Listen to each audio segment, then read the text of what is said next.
capítulo 13. Lucas, capítulo 13.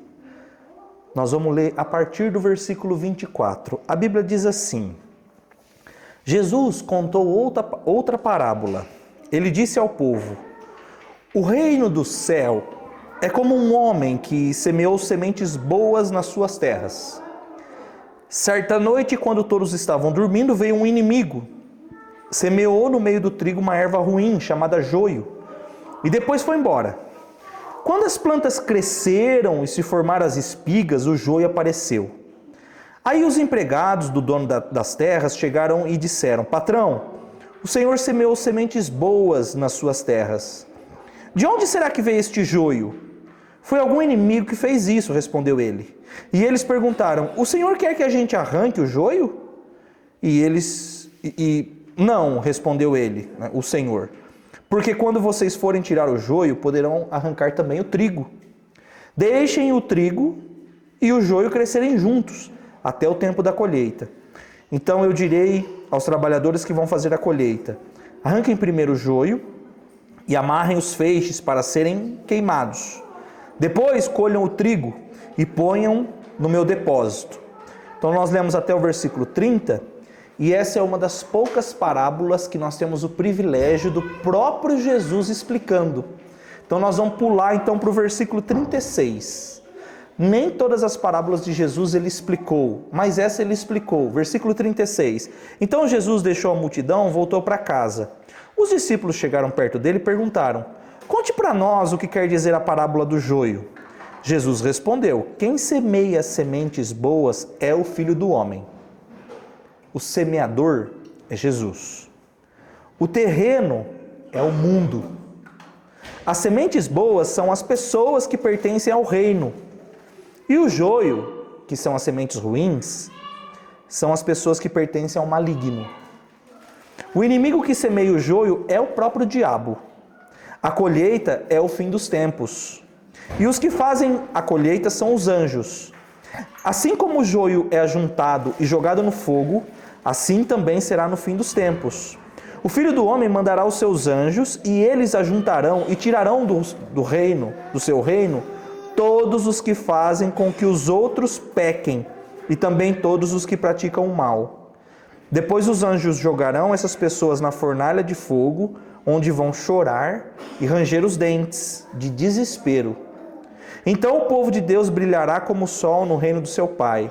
Se vocês têm ouvidos para ouvir, então ouçam. Jesus contou aproximadamente 40 parábolas. Por que eu digo aproximadamente? Porque alguns teólogos consideram a história do rico e Lázaro como sendo uma parábola. Algumas Bíblias, quando você vai ler, o título do texto, a maioria das Bíblias tem um título, uma porção de texto tem um título. Aquele título não está no texto original, tá? Tanto é que tem alguns erros. A parábola dos 10 talentos, por exemplo, nós vamos contar ela. Algumas Bíblias está escrito parábola dos 10 talentos. Só que a um foi dado 5, a outro foi dado 2 e a outro foi dado 1 talento. Ué, onde é que está 10 talentos aí? Entende? É porque o de 5 multiplicou para 10, mas 5 mais 2 mais 1, 14? 8. Confundimos tudo. Então, nem tem 10 talentos, entende? Mas o título foi colocado, algumas pessoas consideram a história do rico e Lázaro como sendo uma parábola, e eu não considero. Então é próximo de 40 parábolas que Jesus contou. O evangelista que mais evidencia, que mais conta parábolas de Jesus é Mateus. É o evangelho que a gente acabou de ler. Ele é o que mais deixa evidente as parábolas. Mateus conta 18 parábolas. Então a gente imagina um universo de quase 40. 18 estão no evangelista Mateus. Então é quase metade. Quase metade das parábolas de Jesus estão no evangelho segundo Mateus. Lembrando que das 18 parábolas que Jesus contou, 7 estão aqui no capítulo 13. Então nós lemos uma porção de um capítulo que concentra o maior número de parábolas de Jesus. Nesse capítulo, além de ele contar 7 parábolas, ele explica 2. Nem todas as parábolas de Jesus ele explicou. Aqui ele explica a parábola do joio e do trigo, e aqui ele explica a parábola do semeador, que em outra oportunidade nós vamos compartilhar também, né? O que eu acho interessante? Jesus tinha muito recurso, a gente chama de recurso parabólico. Hoje em dia, as pessoas que conseguem fazer um trabalho legal na internet, conseguem prender a atenção das pessoas, o que eles costumam usar no início de um vídeo? Um gancho muito atrativo. Então imagina que você está rolando o seu Instagram, seu Facebook, TikTok, sei lá qual rede social que você usa, e aí você está ali esquentando a ponta do dedo, pulando os vídeos, e aí daqui a pouco aparece assim: veja os 3 conselhos que esse homem deu ao seu filho antes de morrer. Você provavelmente nem gosta de conselho, nem gosta de saber de morte, mas não é possível que você pare para ouvir aquilo ali, né? Não, agora eu vou precisar ouvir quais são os 3 conselhos. Ah, veja as principais características do ornitorrinco. Alguém tem algum interesse no ornitorrinco? Provavelmente não, mas aí você vai assistir o vídeo por causa desse gancho atrativo. Então Jesus, claro que ele é o maior orador de todos os tempos.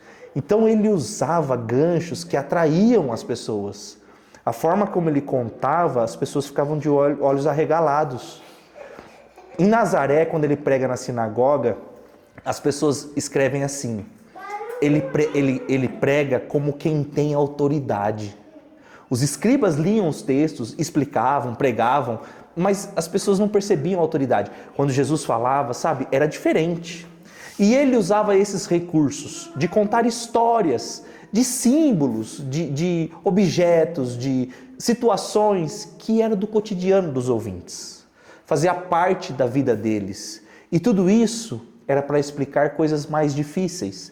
Jesus traduzia, ele facilitava o contato das pessoas com a palavra dele. Então ele ia falar do reino dos céus, que é uma coisa complexa, não é uma coisa tão simples, mas ele facilitava, falava na língua dos ouvintes. E esse é o papel de quem conhece a Bíblia, de quem se torna um mestre, é traduzir, pegar conceitos difíceis e trazer para a realidade das pessoas, para a vida, para o cotidiano das pessoas. Então, para a gente dar início a essa parábola, alguém já ouviu a história do diabo que destruiu 2 famílias? Quem já ouviu? Não? Vocês querem que eu conte outra semana ou vocês gostariam que eu contasse hoje essa história? Ah, tá vendo? Esse é um gancho. E principalmente porque a maioria das pessoas são todas ansiosas, né? A pior situação na minha vida é quando a Amanda manda uma mensagem: preciso falar com você. Claro, pode falar. À noite a gente conversa. Não faça isso jamais. Um outro momento. Não, você quer falar comigo, então você fala já. Bom, a história do diabo que destruiu 2 famílias é a seguinte. Havia um burro, chucro, amarrado numa árvore. O diabo foi até o burro e soltou o burro. O burro foi até a plantação, que não era do patrão dele, e ele comeu essa plantação, essa horta. Ao ver que o burro havia comido essa plantação, o dono dessa plantação foi e matou o burro. O dono do burro, ao perceber que seu animal havia morrido, e ao saber que um homem havia matado, ele foi até esse homem e matou o homem. O filho do falecido, ao saber que seu pai foi morto por um vizinho, ficou transtornado. Ele foi e matou o vizinho. A mulher desse vizinho que foi morto, que era dona da plantação, que foi comida pelo burro, ao saber que o filho havia matado, ela foi e matou o filho do homem. Vocês percebem o ciclo? Bom, esse ciclo é infinito. Enquanto não tinha alguém para quebrar o ciclo, pedir perdão e liberar perdão, essa história não tem fim. É um matando o outro matando um. O anjo chegou e falou com o diabo: você destruiu muitas pessoas. Você matou muitas pessoas. E o diabo diz: não, eu só soltei um burro. O restante das coisas foram feitas pelas pessoas. Então, a partir dessa história, o que a gente pode entender nessa parábola? As responsabilidades são compartilhadas. De que forma? Um homem, o filho do homem, plantou boas sementes. Quando todo mundo dormiu, O inimigo veio e plantou o joio. O joio é uma planta que é igual ao trigo. Quando está crescendo, Juninho, você não percebe a diferença. Você não consegue identificar. O objetivo do joio, na verdade, é só para confundir. O joio, quando cresce, quando chega na época de colher o trigo fica amarelinho, ele muda de cor, ambos são verdes quando estão crescendo. Quando chega na época da colheita, o trigo fica amarelo, os campos brancos, né, amarelos. E aí ele fica seco e cheio de sementes. O joio permanece verde, ele parece que tem sementes, mas quando pega o joio, ele é vazio. Então o joio só tem aparência, ele é fake, ele vem justamente para confundir. É uma tática que era usada em uma determinada época, né? Quando alguém não gostava do outro, ele ia e plantava joio no meio da plantação, justamente para dificultar a vida do outro. Muitos destruíam a própria plantação, e a gente vai falar sobre isso nessa noite, né? Porque o desejo dos servos é: o senhor quer que eu arranque o joio? Aí ele fala: mas e se você confundir o joio com o trigo, você vai arrancar coisa boa também, né? Então vai ter algumas coisas que nós vamos compartilhar em relação a isso. Mas o que eu quero deixar claro, já de início, nessa introdução, nessa parábola? Nós costumamos atribuir todos os nossos problemas ao diabo. Nós costumamos atribuir as más ações das pessoas que gostamos ao diabo. Se é uma pessoa que a gente ama e ela comete um pecado ou ela comete um crime, ela faz algo horrível, o que a gente faz? Ela foi influenciada pelo diabo. Porque nós queremos atribuir a culpa disso ao diabo. Se quem comete o crime ou se quem comete o pecado não é uma pessoa que eu gosto muito, então aí é um diagnóstico diferente. Essa pessoa é má. Então perceba, se você vai se justificar as suas ações, ou justificar as ações de pessoas que você ama e você gosta, você costuma atribuir as más ações ao diabo. O diabo influencia. É o diabo que faz ele beber. É o diabo que está influenciando no casamento. É o diabo que, entende? É o diabo que torna essa pessoa má. Isso em relação às pessoas que gostamos. As pessoas que não gostamos, a gente não faz isso. A gente não diz isso. A gente diz: é essa pessoa. Ela é má. Ela é ruim. A minha avó dizia, quando ela não gostava de alguém, ela falava assim: essa pessoa é Caim. Já ouviu isso, irmã Neuza? As pessoas, acho que mais antigas falavam, né? Aquele lá é um Caim. Não sei se... Porque o Caim matou Abel. Porque o Caim matou Abel, exato. Se eu não me engano, acho que tinha até um personagem de uma novela. Eu não gosto muito de novela, mas eu acho que tem essa história. Então, o que eu quero... O primeiro ponto, responsabilidade compartilhada. Vamos parar de culpar o diabo em tudo. O diabo, o inimigo, vai lá e planta uma semente só. Ele só soltou o burro. Tem muita coisa que é a gente que está fazendo. Tem muita coisa na nossa vida que a gente mesmo, com as próprias mãos, nós estamos destruindo.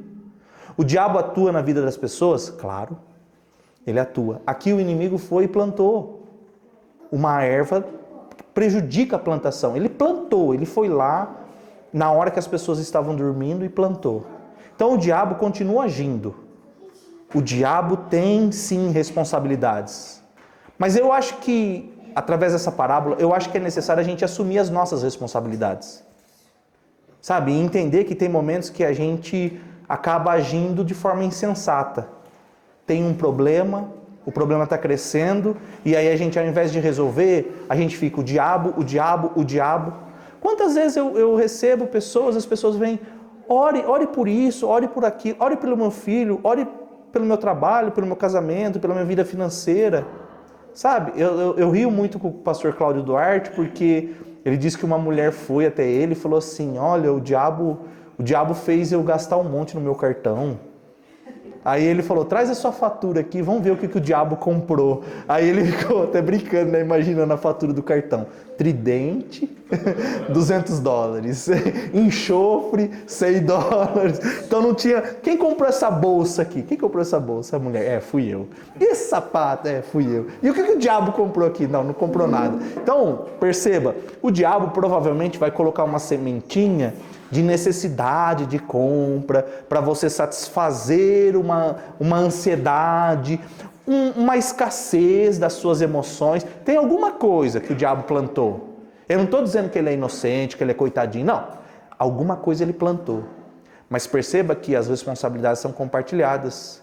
Então vamos parar de colocar a culpa nos outros e no diabo e vamos começar a olhar para nós mesmos e começar a assumir responsabilidade. Bom, além disso, existe um outro princípio. O princípio é: quem ama, odeia. Se você ama alguma coisa, você odeia a outra. Não tem como você amar tudo. Se você ama a justiça, você odeia a injustiça.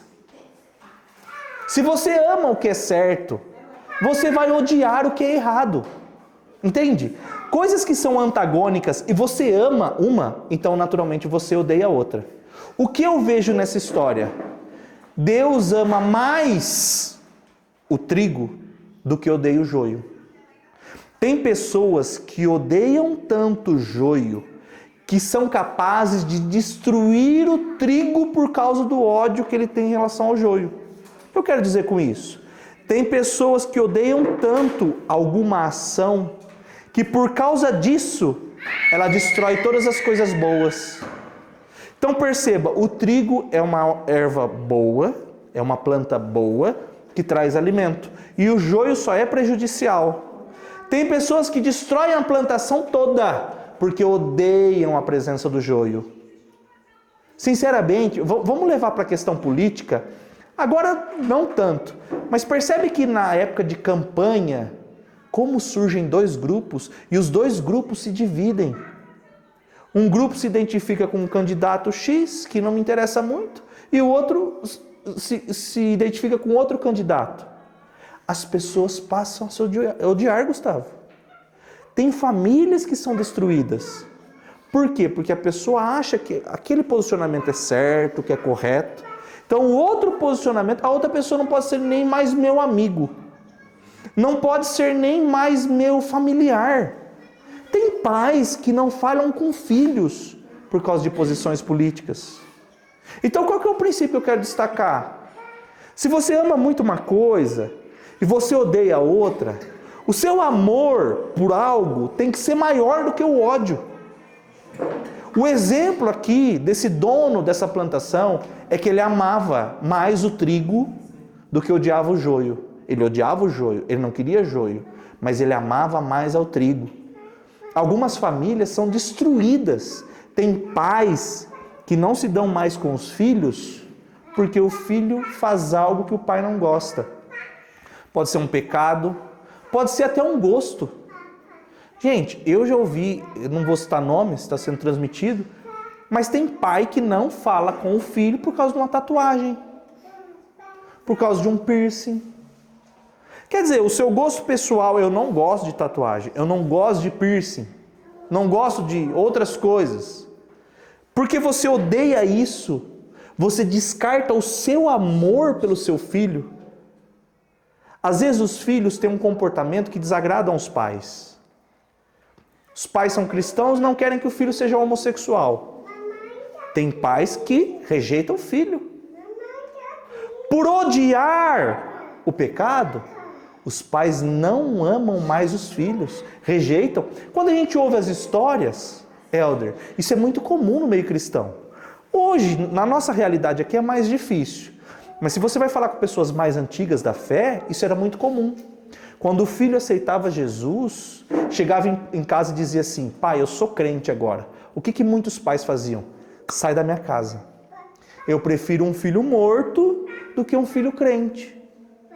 Perceba que essa pessoa é a característica desses servos. É a pessoa que odeia tanto o joio. Na visão dele, se tornar cristão era joio, era prejudicial. Ele odeia tanto que o amor dele se tornou menor.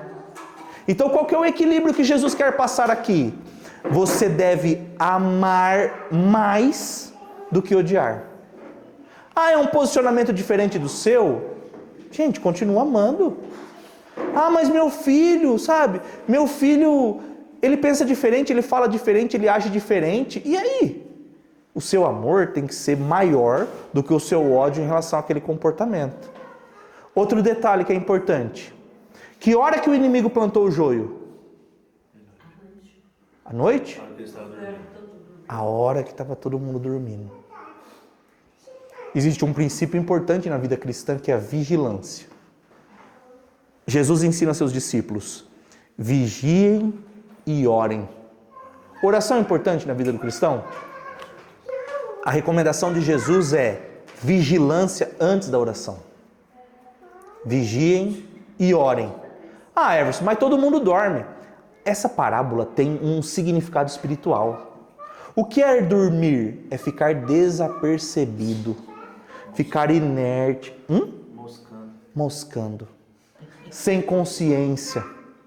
Moscando, sem consciência, sem dar a devida atenção. Quem dorme não dá atenção ao ruído. Está descansando, está dormindo. E foi todo mundo dormir, Pamela. Como é que as pessoas dormem na criação dos filhos? Não dando atenção a algumas fases que são cruciais, que são importantes. Dependendo da forma que você agir com seu filho, com a sua filha, você pode afastar o seu filho para o resto da vida. Aí chega um momento que, sabe, que você acorda e aí você bate a porta, você dá um tapa na mesa. Eu não criei filho para isso, que eu sou homem, eu sou mulher, eu sou isso, eu sou aquilo. E são os servos que querem acabar com a plantação. Que querem retirar o joio, eu vou cortar o mal pela raiz, o joio só foi plantado na hora que você estava dormindo. Você que estava moscando. Você que estava desapercebido. E aí o casamento está terminando, mas por quê? Porque você estava desapercebido. O marido não tratou a esposa como deveria ser tratada, a esposa quer ser bem tratada, o marido quer ser bem tratado, quer ser acolhido, quer receber carinho, e aí o diabo vai, na hora que está todo mundo dormindo, o casal está dormindo, semente. A partir daqui está todo mundo destruindo com as próprias mãos. Relacionamento familiar, entende? Vida financeira, desapercebido, desatenção. Gente, o dinheiro não leva desaforo. O dinheiro faz você se perder, faz você cair. O dinheiro é um dos causadores dos problemas conjugais. É o dinheiro. E aí, mas quem? Foi o diabo que fez isso? Ele plantou uma semente enquanto você estava descuidado. Então, muito cuidado quando você estiver dormindo. Dormindo fisicamente? Não. Dormindo espiritualmente. Vida espiritual, tem pessoas que não têm mais relacionamento com Deus. Por quê? Porque dormiu. O diabo colocou uma semente no coração. E aí quando a pessoa acordou, ela, mas e agora? Agora é o seguinte, agora tem um problema. E esse problema vai crescer. Essa é a realidade. O joio vai crescer. Ele vai ficar em proporções maiores. Porque toda planta cresce. No momento adequado, você vai ter que ter maturidade para arrancar o joio e manter o trigo. Por quê? Porque você também trabalhou para plantar o trigo. Entende? Eu sou pregador do evangelho, gente. Se eu não acreditar na restauração de pessoas, se eu não acreditar na restauração de filhos, de relacionamento de pais e filhos, restauração de casamento, de vida financeira, de vida espiritual, se eu não acreditar nisso, de nada vale. Não adianta o que a gente está fazendo aqui. Se eu não tiver fé de que qualquer pessoa pode ter uma restauração, então não adianta nada. Não vira. A questão é ter maturidade o suficiente para aguardar o tempo certo e o jeito certo de agir. Por quê? Alguns são exatamente como esses servos. Se levantam e o Senhor quer que a gente retire o joio, mas retirando o joio, como ele vem para camuflar, para confundir, pode ser que você acabe retirando coisas boas e você trabalhou muito. Você trabalhou muito pelo casamento, você trabalhou muito pela educação dos filhos. Não é hora de jogar tudo sabe, igual aquela música lá, jogar tudo para cima e... Eu nem sei a música, não ouço, mas não tem uma música que fala isso daí, música mundana, jogar tudo para cima e sair, sei lá, e virar a Xuxa Meneghel. Então, então é o seguinte, você trabalhou muito, você não pode perder coisas importantes da sua vida. Tem muita coisa boa, muita vantagem, muita qualidade. Não pode abandonar tudo, não pode... eu vou pular do barco, eu vou... Não eu não acredito nisso. Eu acredito na restauração plena do ser humano, através de Jesus. Bom, é o diabo, ele planta semente, o joio vai crescer, pessoas inconsequentes destroem suas próprias vidas com as próprias mãos. As próprias mãos. O diabo, ele não tem legalidade para destruir a vida das pessoas como as pessoas presumem. Ele tem uma legalidade e ele planta uma semente. Por que que ele mesmo não destrói a vida das pessoas? Porque ele é o acusador. Além dele plantar a semente, ele vai deixar você com as suas emoções e com o seu jeito, sabe? E sabe aquele momento que a gente assim bate a porta? Ah, eu não sou homem para ouvir isso, eu não sou mulher para ouvir isso, eu não criei meu filho para isso. Eu não admito, eu trabalho muito e tal. Sabe aqueles momentos assim? Que a gente, sabe, age na ira, que a gente reage. O diabo deixa você, ele permite você destruir com as próprias mãos. Porque depois que você destruir, ele vai dizer, você que destruiu. Então ele planta uma semente, aí ele vem com o jeito ardiloso dele e vai e te acusa. Um dos codinomes do diabo é acusador. Ele vai te lembrar dos seus pecados todo momento. Todo momento. Todo tempo ele vai querer lembrar daquilo que você fez de errado. Qual é a vantagem que temos como cristãos? Servimos um Deus que perdoa os nossos pecados, ele diz, dos vossos pecados eu não me lembrarei mais. Então eu prefiro ouvir a memória de Jesus do que a memória do nosso adversário. O desejo do diabo é que você destrua a sua família, sua casa com as próprias mãos. A Bíblia diz, a mulher sábia edifica a casa, mas a tola destrói com as próprias mãos. O diabo vai colocar palavras na sua mente mesmo, na hora da raiva. Ele vai colocar. É uma escolha. Eu pronuncio ou não? O relacionamento conjugal, eu venho estudando muito isso, né? Na faculdade eu tive em relação à questão do casamento. Eu nem tinha preparado tanta coisa do casamento, mas eu estou pensando nisso. E aí, por que as pessoas agem como agem? Normalmente tem uma frustração, um trauma, uma dor. E aí no momento da ira a gente descarrega. A esposa sabe exatamente o que fere o marido e o marido sabe exatamente o que fere a esposa.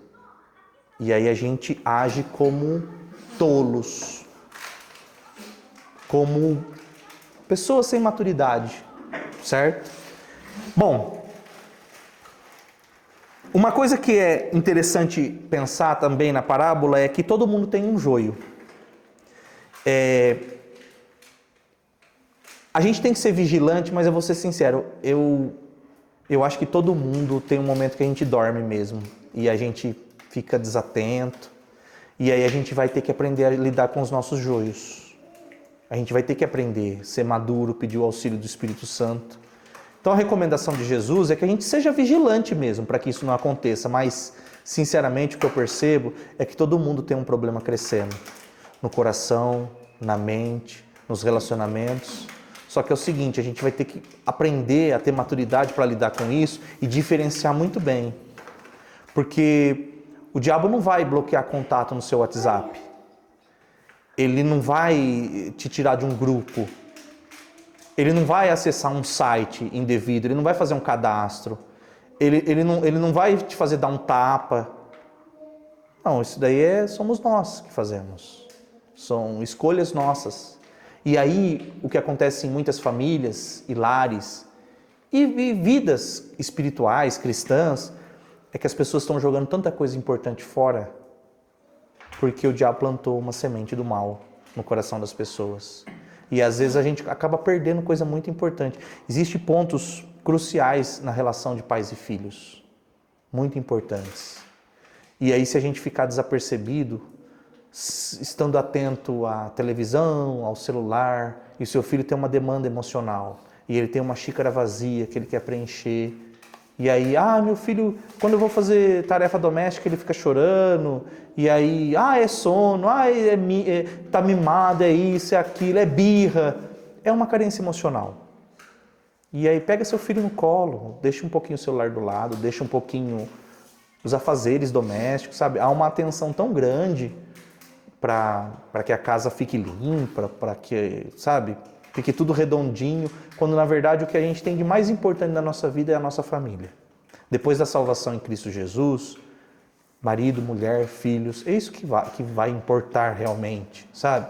E aí o que acontece com muitas famílias? O filho vai para a faculdade, cresce, aí ele chega na faculdade, ele é doutrinado por um professor, aí as pessoas olham, meu filho virou a cabeça. Não, ele nunca teve a cabeça perto de você.